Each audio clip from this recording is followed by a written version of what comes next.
Coming up, Drake Powell takes a massive step towards making his Nets debut after an offseason knee injury. I'll tell you why he's among Brooklyn's most exciting rookies in recent memory after this.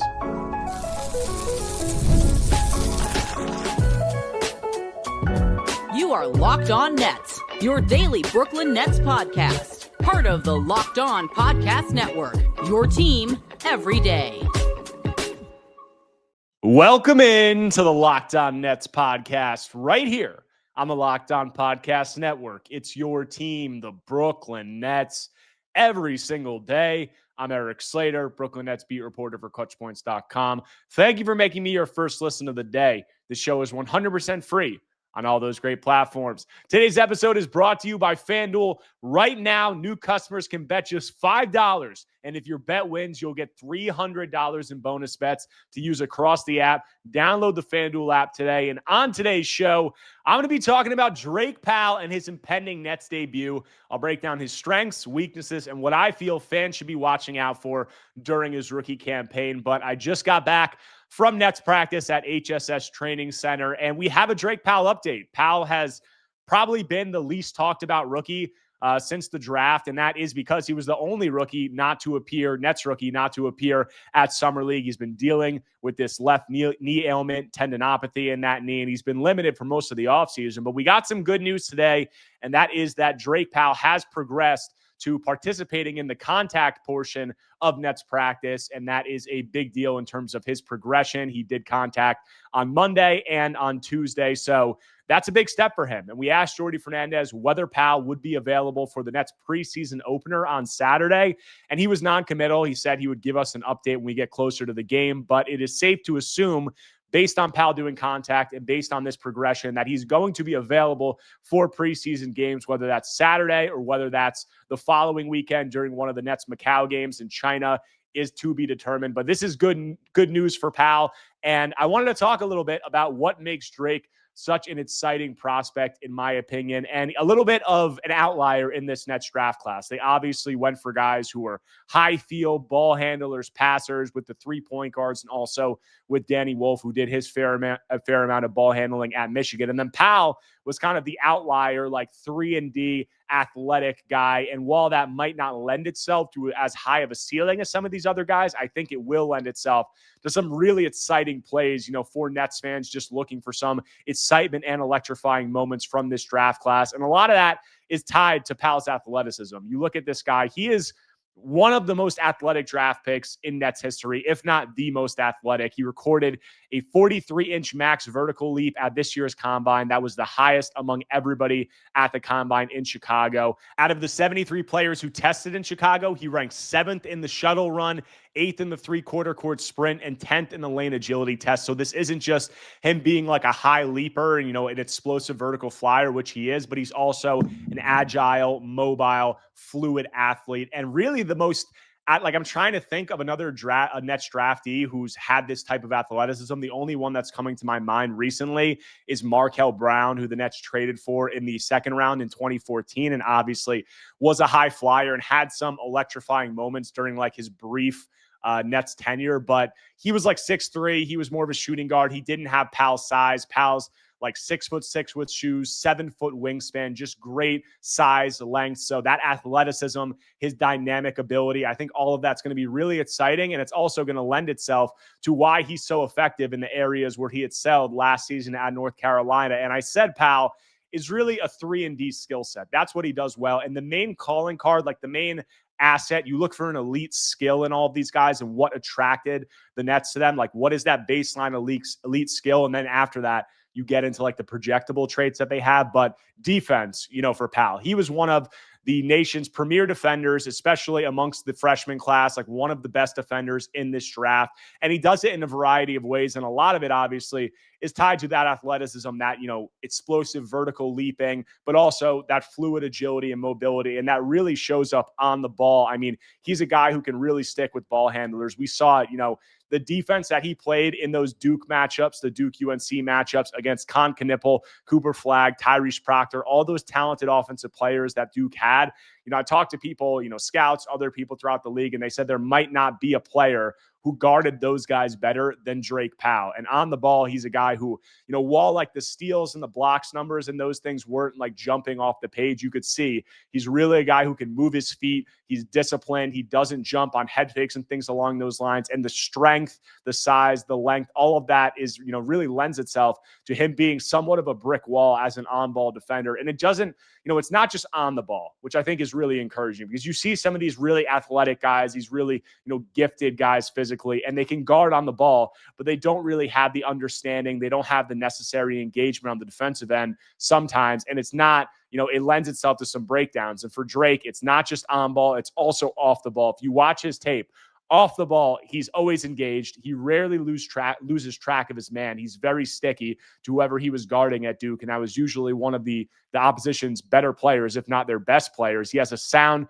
understanding of defensive positioning, and he really takes pride in it. Like, this is something that, a lot of the time these high recruits, these guys who are, 5 stars and projected lottery picks, which Drake was, they don't necessarily always take pride in the defensive end of the floor to this level, and Drake really does it. And I think that all of that is really exciting. And I think that, the baseline physical traits and the baseline, IQ, understanding, all of that lends itself to him being a really projectable defensive player. Now, the offensive end of the floor, there are a lot more questions, which I'm going to get into in a little bit, but the strength thus far, the strength during his freshman season, was the 3-point shooting. He shot 38% from 3 on like 2.6 attempts per game last season. So limited sample size, but good percentage. The catch and shoot threes in the half court, he was over 40%. They went in, it was, again, limited sample size, but I do think that the jumpers looked good. He did only shoot 65% from the free throw line. So there are some questions, I would say, about his 3-point shooting. You listen to some scouts, draft analysts talk about him and the mechanics. It looks like there could be some things to tweak there, but he shot well during his freshman season, and also during his senior high school season, he shot over 40% on catch and shoot threes as a high school senior. So the percentages have been good. There might need to be some tweaks mechanically so he can get the jumper off quick enough. And, thus far, he has been limited really to being a spot up shooter and a catch and shoot guy. He did not take many off the dribble threes, but I'm going to get into those other offensive limitations. But I think the athleticism, the 3-and-D profile that he has, I do think it's very projectable. And I think that it's going to lend itself to some excitement, just some athleticism on the court that we really haven't seen from this Nets team. Like, Sean Marks talked about it at Media Day, and he pretty much admitted that, like, since he's been GM, the Nets have not had like these high-flying, dynamic athletes who could do some of these things on both ends of the floor. They've had, a lot of really talented players, but that has not been an archetype that they have had on the team much. And, this is a guy who's coming in. He's going to be able to fit that. And if he can develop in some areas, he could have a little bit of a higher upside than just being, one of these standout athletes. So what are those areas that he needs to develop? Do I think that he can get there? I'll get into all that and more when I continue Locked On Nets after a quick break. But before that, want to tell you about our friends over at FanDuel. The NFL season is here, and FanDuel is making sure you're ready for kickoff with a can't-miss offer. Right now, new customers can bet just $5, and if your bet wins, you'll get $300 in bonus bets to use across the app. Guys, FanDuel fits however you like to bet, player props, building a same-game parlay, or even jumping in live as the action unfolds. It makes every game more exciting, whether you're watching your team or just keeping an eye on your fantasy lineup. It's quick, easy, and the best way to add a little more energy to Sundays. So are you ready to play? Download the FanDuel app now by visiting FanDuel.com to get started. That's FanDuel.com to place your first $5 bet. Coming back from the break on today's Locked On Nets episode, talking about Drake Powell and his impending Nets debut. I touched on his strengths, what fans should be excited about at the top, the 3-and-D profile that he has, the explosive athleticism. Now getting into where Powell has a lot of room to improve, the questions about his game. A lot of those stem on the offensive end of the ball, and he is just very limited as an on-ball player at this point. You look at what he did at North Carolina last season, and it was really primarily a spot-up role. Like, even when you talk about his three-point shooting. It was almost all catch and shoot threes. He barely took any off the dribble, and he didn't really do much off the dribble at North Carolina. It was spot up threes, it was cuts, it was transition. Like, that was his offensive game. And the on-ball creation, the ball handling, all that stuff, it's very shaky, and it's going to need a lot of work. Like, you look at the numbers last season, and this speaks to how heavy his role was, just a spot-up complimentary role. He posted a 13.8 usage rate last season. That was the lowest among North Carolina's 9 rotation players. No wing has ever been drafted with a usage rate that low during his pre-draft season, and that stat is from The Athletic's Sam Vecini, and that just speaks to, how little Drake did and how limited he was from an on-ball perspective. So there's definitely questions there, and that's why I said, like, you look at, if you're talking about ceiling, questions for these Nets rookie guys, it's obvious that Drake Powell probably has the lower ceiling among a lot of these guys, and that's because the ball handling, the shot creation, all of that just has such a long way to go, before he's at an NBA level. And if he does get there, like, if he gets to even being decent at it, that's going to be a win. So, the high upside probably isn't there, but there's going to be a lot of questions about, can the Nets develop, his tertiary ball handling and scoring ability? And maybe they're able to unlock more of it that we're envisioning right now. Because you look at Powell's profile in high school, he was a 5-star recruit. He was a guy who had the ball in his hands a lot and did more things on the ball. But when you're playing at that level and you're the level of athlete that he is, like 6'6", 7-foot wingspan, 40+ inch vertical, you can have the ball in your hands and you don't have to be that polished as an offensive player to get where you want. You can really just overpower people on your way to the rim. You can, get to your spots and rise up wherever you want. So we'll see. But, I'd say that the Nets have an uphill battle in terms of Powell's offensive game, outside of just being a three-point shooter. But he does have some athletic tools that are intriguing. Like, you look at the Nets trying to develop these areas and some other players, they have this same challenge with Noah Clowney right now. He's a guy who his offensive game has more or less been just three-point shooting, and they're trying to develop the on-the-ball stuff, making him a secondary ball handler, being able to attack closeouts and do some of those things. And it's going to be a challenge for Noah. But in Powell's case, I'd say that he's much more physically gifted. And, while not as good of a ball handler, I think it'll be more fluid than Clowney, just due to him being a little bit smaller and his position. And that strength, I think, will serve him well in a lot of areas. Like we talked about Noah on the last pod, and him needing to be a guy who can play off two more, him needing to be a guy who can create space more and use his strength, to bump defenders off their spots. And I think that Powell will be able to do that much better from day one. So I think that, all of that is encouraging. You saw some of that, him using his size, athleticism, his frame to, get to his spots and get guys off, defenders off their spots. You saw that in transition. You saw it in very brief moments in the half court at North Carolina. So I think that he has some tools there. I think the Nets are just going to need to work with him a lot as a ball handler, and ball handling is something that it's really tough to project. Like, it's one of the tougher skills to say and make a prediction on, is it going to come along or is it not? So we'll see with Drake, but I think that those are the things that you're going to be looking out for in terms of improvement area. And in terms of the drawbacks, it's going to be, can he do that stuff on ball? And is the three-point shooting real? Because it was on a smaller sample size last year, but he does have some redeeming offensive qualities outside of the three-point shooting. And a lot of it is due to his feel for the game and due to IQ. I think that he's a really good cutter. If you watch the film, the athleticism, I think he shows a good understanding of when to cut and when there are openings in the defense. And then he's a good play finisher using all of that athleticism. He's also, I think, a pretty underrated passer. Like, he knows how to get the ball moving. He knows where to, he consistently makes the right play. I'd put it that way. And that fits into this high IQ, high feel theme of this Nets draft class. Like, is Powell the level of passer that a Dillman or a Troy or a Saraf or even a Wolf is? Not even close, but he'll consistently make the right play, and he's not, like a selfish player or a ball stopper or anything along those lines. He'll get the ball where it needs to go, and that seems to be a big priority, amongst this Nets front office in terms of how they drafted this class. The last thing I'd say about his offensive game is the transition game. Like, we know that Jordi Fernandez wants this Nets team to play in transition, and having Powell and his kind of straight line speed, but also his explosive athleticism towards the rim, I think that that's really, encouraging, and is going to be really well utilized within Jordi Fernandez's system and how he wants to play. And you look at Powell last season, he was limited offensively outside of the spot of shooting, but his best moments were in transition. He really is a good play finisher, and a lot of that has to do with the size, the frame, and the finishing ability, which is, him being such an explosive leaper. It lends itself to him being a better finisher. So all that is encouraging, and I think the Nets may be able to take some of those skills that he used in transition and maybe translate them to the half court. So that's what I would be watching out for. So overall, there's a lot to look out for Powell. There's a lot of encouraging stuff. There's some question marks, but I do think that he's going to be a player who has a lot of time and a long leash to work on some of this stuff. Where will that be? What will his spot in the rotation look like? What should fans expect there? I'll touch on all that when I close out Locked On Nets after a quick break.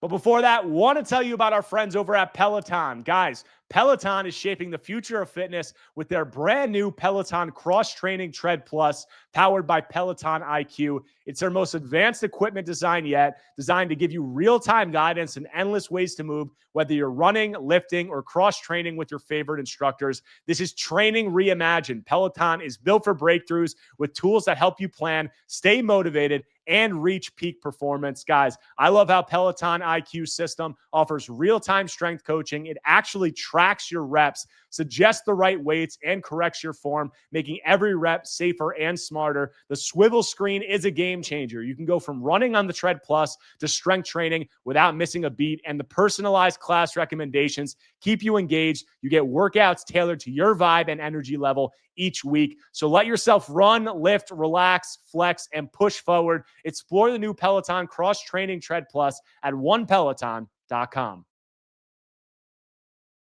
Coming back from the break, closing out today's Locked On Nets episode, talking about Drake Powell and expectations for his rookie season. Said Powell has progressed to doing contact work in practice, and I would expect him to be ready for some of the Nets preseason games, whether that's Saturday or beyond, is to be determined. But where is Powell going to be during the start of the regular season? Is he with Brooklyn? Is he with Long Island? Where does he fit into this Nets rotation? I envision Powell as a guy who could spend some time in the G League this season. That would not at all surprise me.